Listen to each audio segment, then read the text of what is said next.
আজকে একটা রহস্য খুঁজে পেলাম।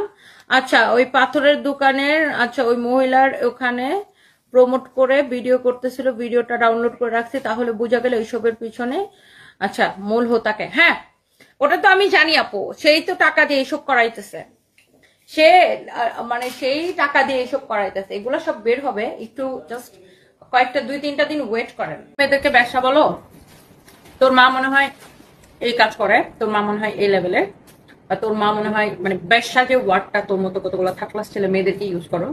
বাংলাদেশের কিছু তোর মতো আকাই মা পথে ঘাটে জন্মা কিছু পোলাপান আছে যারা মেয়েদেরকে ব্যবসা বলে গালি দেয়। অবশেষে টনি জানালো চাঞ্চল্যকর নিউজ। টনির পেছনে লাগতে এসেছে বারিশা হক। বারিশা হক টাকা দিয়ে টনির প্রথম স্বামীকে লাইভ ভিডিও করতে বলেছে, টনির বিরুদ্ধে নানান রকম অভিযোগ তুলতে বলেছে। লাইভে এসে টনি বারিশা হককে নোংরা ভাষায় গালাগালি দিল।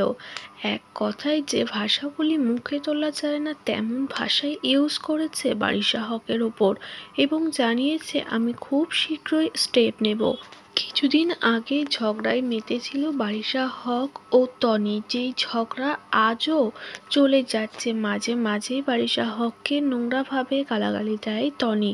তারই নাকি রিভেঞ্জ নেওয়ার জন্য বারিশা হক তার প্রথম স্বামীকে টাকা খাইয়ে লাইভ ভিডিও করতে বলেছে টনির বিরুদ্ধে।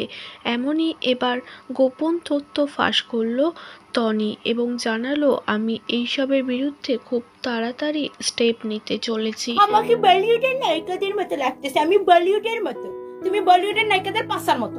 কিছু বলি না বলে কি সাহস বেড়ে গেছে সবার?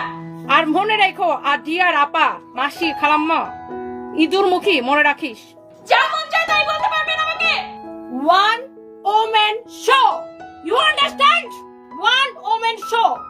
কিছু না বলতে বলতে চুপ থাকতে থাকতে সাহস বেড়ে গেছে।